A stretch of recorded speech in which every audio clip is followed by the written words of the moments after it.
इसने अपना चेहरा भी ढका हुआ है। एक बार इसके चेहरे पर से ये चुन्नी हट जाए।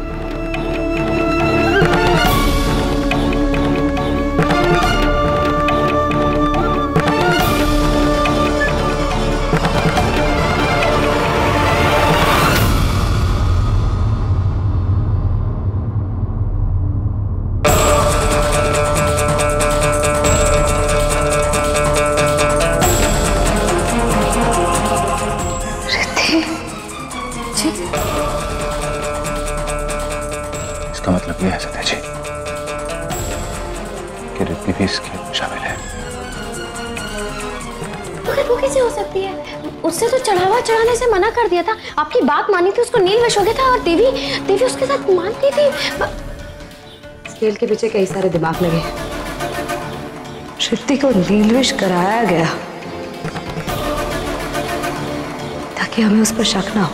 हाँ, हे मारा राम जी, जरा उम्र तो देख उसकी। वो तो इतनी चालाक को नहीं दिखाई दे रही। वो क्या कर सके जी सब। पर बेननी यह भी हो सके है ना, वो थारी मंदिर की चढ़ावे वाली थाली पर मंदिर जाने से पहले उसका हाथ लग गया हो और उसके हाथ पीले पड़ गए हो। नहीं बाबू, चढ़ावे के सामान पे वो स्याही तो हमने तब लगाई थी जब हम संध्या को जंगल में, मतलब वो मंदिर छोड़ने जा रहे थे। तो उसके बाद चढ़ावे के सामान पे किसी और का हाथ लगने की कोई संभावना ही ना है। सब ये है कि रिद्धि के हाथ उस चढ़ावे पे मंदिर पहुंचने के बाद लगे। क्यों संध्या जी? हाँ सूरज जी, भाभो सूरज जी बिल्कुल सही कह रहे हैं। स्याही सिर्फ उसी के हाथ पे लग सकती है भाभो जो मंदिर गया था। मुबारक हो जेठानी जी, आपने तो पहले सुलझा दी। अब तो वो दुई मुखेश्वरी देवी का राज आप बहुत जल्दी खोल दोगी, है ना? नहीं मीनाक्षी, इतनी जल्दी जीत हासिल नहीं होगी। अभी तो कई सारे सवालों के जवाब मिलने बाकी हैं। इस माया जाल में कई सारी ऐसी गुत्थियां हैं जो अभी सुलझानी बाकी है। हमें सबसे पहले तो रिद्धि के हाथ जाके चेक करने चाहिए।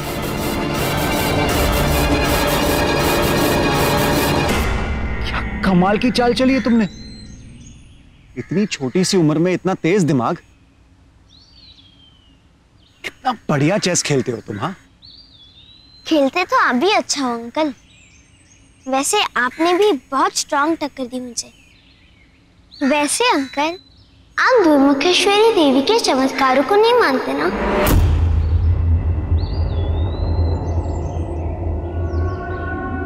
फिर भी देवी आपसे नाराज नहीं हुए? कभी आपको नीलवश नहीं हुआ? बेटा वो फिर तुम्हारी मम्मा कहाँ चली गई है? मैंने सारा घर छान मारा, कहीं मिल ही नहीं रही है। तुम्हें पता है कहाँ है वो? नहीं दादी, नहीं पता। कहाँ चली गई है? दुर्मुखेश्वरी की झांकी आधी छोड़ के आ गई। पता नहीं क्या करने वाली है। दादी, मेरी मम्मा अब दुर्मुखेश्वरी देवी को मानने लगी। मंदिर जाने के बाद वो बदल गई। तभी तो देवी की झांकी खींच रही थी। वो अब कुछ नहीं करेगी। वेद बेटा, बिल्कुल सही कहा तुमने। अब तुम्हारी मम्मा बदल गई। अब वो पूरी तरह से देवी माँ की भक्त बन चुकी है। अब वो कुछ नहीं करेंगे। तो पता नहीं क्यों बिन्नी दादी को बिना वजह परेशान होने की आदत है। अब एक काम करो ना, तुम कोई दूसरा गेम लेकर आ जाओ, हम खेलेंगे। हाँ।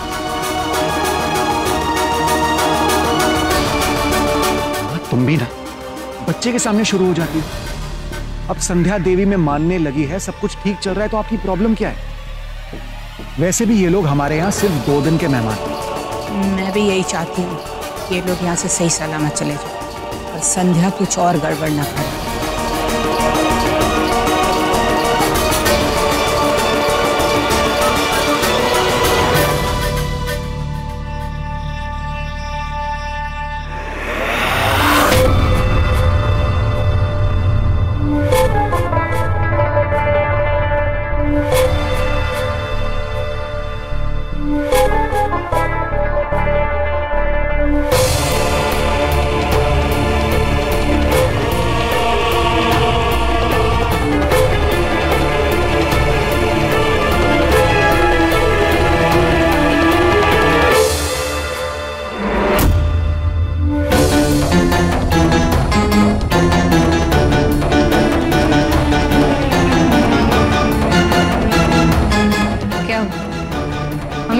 चौंक क्यों गई? कुछ नहीं भाभी, वो तो इसमें ऐसी पकौड़ियाँ बना रही थी।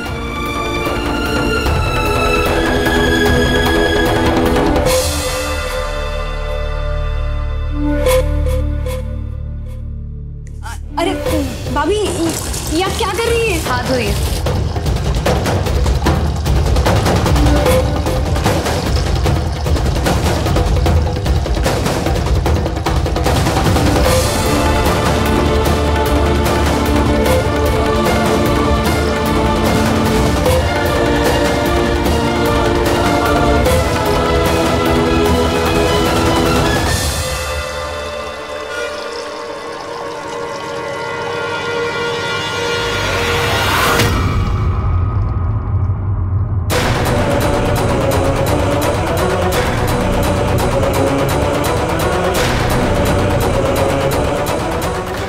क्या हुआ भाभी? आप ऐसे मेरे हाथ क्यों धुला रहे थे?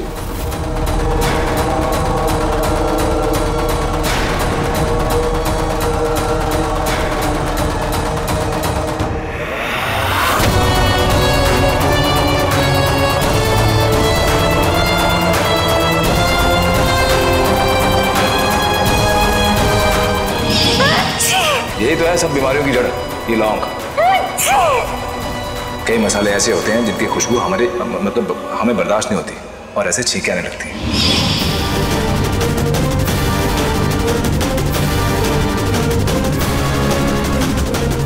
मसालेदानी में लौंग? मगर ऋतिक को तो लौंग से एलर्जी है, और फिर भी ये आराम से काम कर रही है जैसे लौंग का कोई असर ही ना हो इस पर। नहीं ऋतिक कुछ नहीं, तुम पकौड़े बनाओ। हाँ चलिए संध्या।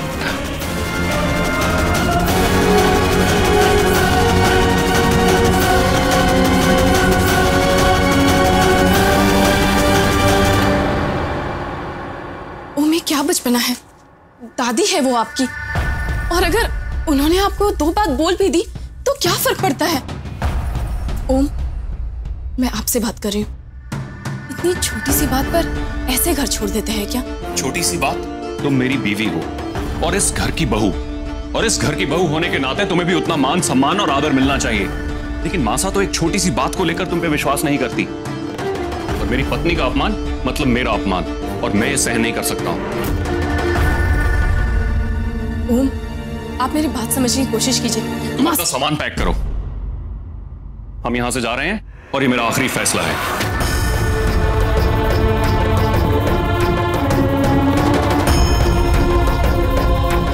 ये सब कैसे हो गया?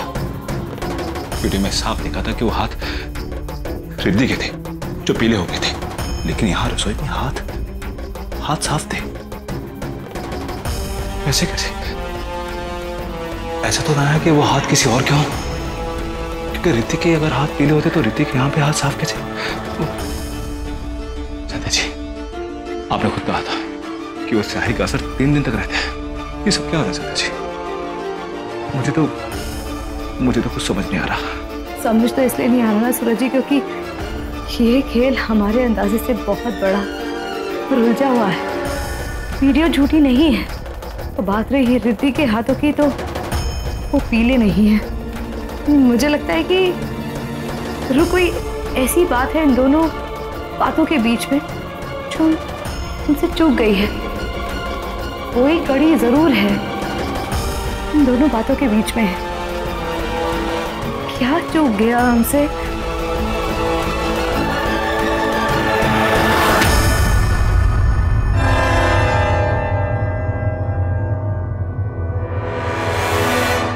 वैसे उस स्याही के निशान ना सूरज जी सिर्फ इस लिक्विड से ही हट सकते हैं, और ये लिक्विड तो हमारे पास है ही।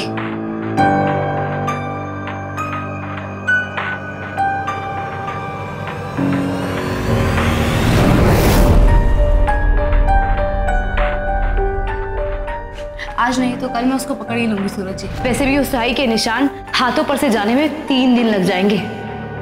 कब तक छुपा रहेगा वो इंसान? अच्छा तो ये ये तो बहुत ही अनमोल चीज है संजय जी। मतलब मुझे लगता नहीं है कि बाजार में ये आसानी से मिल सकता है। एक काम कीजिए, इसको कहीं छुपा के रख दीजिए, किसी के हाथ नहीं लगनी चाहिए। हाँ सूरज जी, मैंने इसको ड्रॉ में रख देती हूँ, इसी वाले ड्रॉ में। किसी को समझ नहीं आने वाला सूरज जी कि इस नीले साधारण से ट्रांसपेरेंट डिब्बे में वो लिक्विड छिपा हुआ है।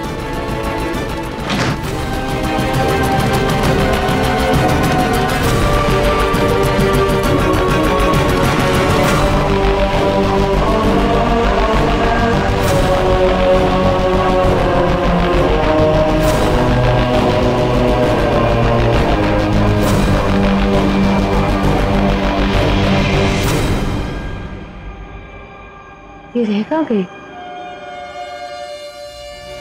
मैं तो कहीं नहीं दिख रही। संध्या जी, एक बात मेरी समझ में नहीं आ रही कि रिद्धि ने तो जैसे कैसे करके अपने हाथ साफ कर लिए, फिर वो आपके जाल में क्यों फंसेगी? आ गई। इस सवाल का जवाब तो रिद्धि देगी सूरज जी।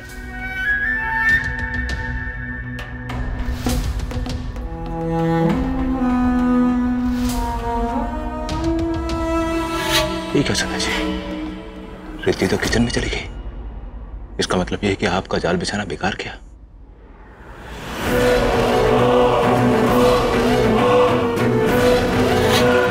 सूरज जी, किचन से बाहर आ गई। सूरज जी तो कमरे की तरफ जा रही है।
रिद्धि तो आपके जाल में फंस गई, फिर ये जल किसके लिए लेके गई है?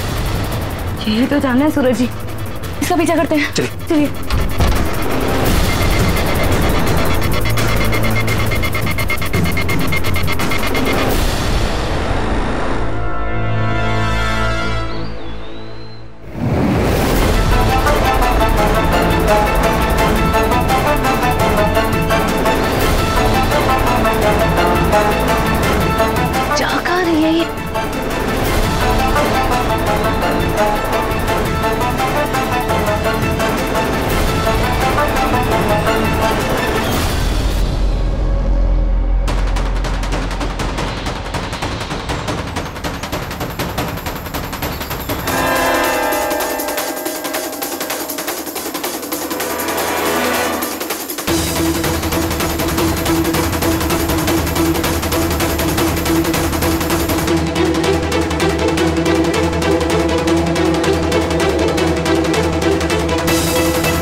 ये किसे देख के खुश हो रही?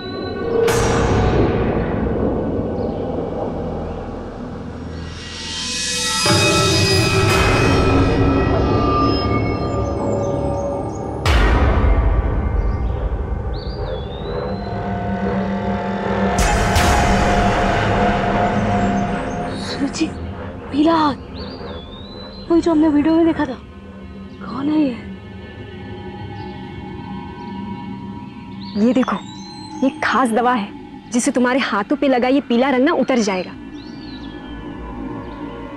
संध्या भाभी जब सूरज भाई साहब को बता रही थी तभी सुन लिया था मैंने।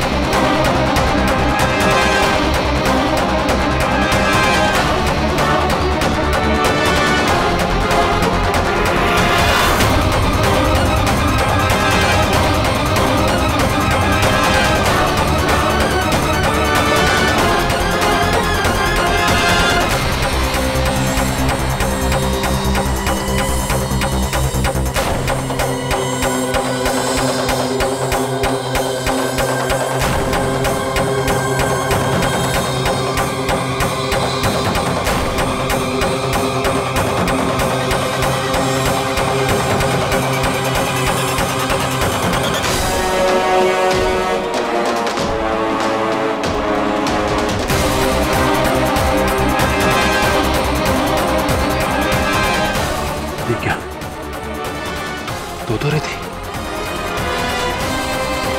इसका मतलब ये कि ये दोनों जुड़वा है।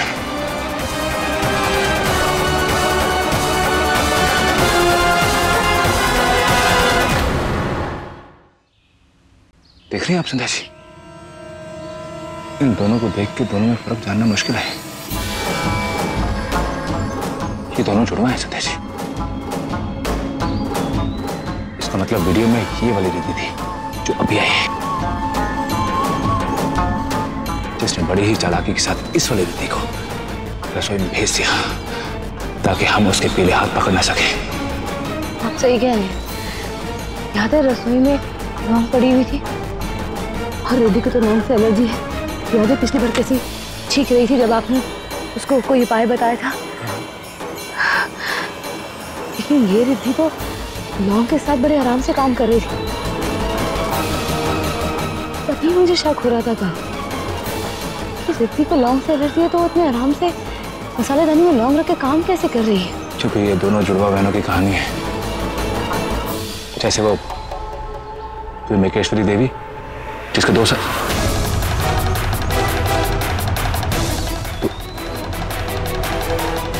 तो वो थे। अगर ये मंदिर में त्रिमेकेश्वरी बन के खड़ी थी तो वो रिद्धि कौन थी जिसको नीलवेश हुआ था, जिसके पीछे भेज जा रहा था?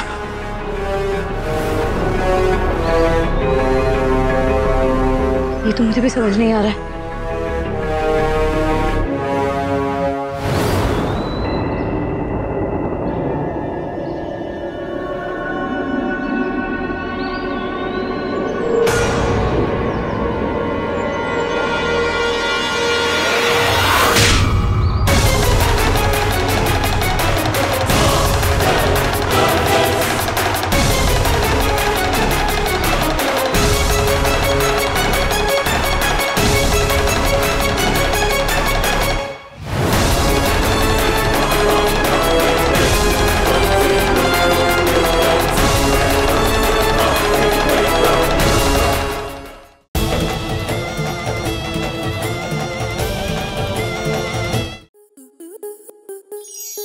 आपके मनोरंजन पर अब नहीं लगेगा कोई ब्रेक। स्टार प्लस के बेहतरीन शोज देखने के लिए लाइक, शेयर और सब्सक्राइब करें स्टार प्लस यूट्यूब पेज को।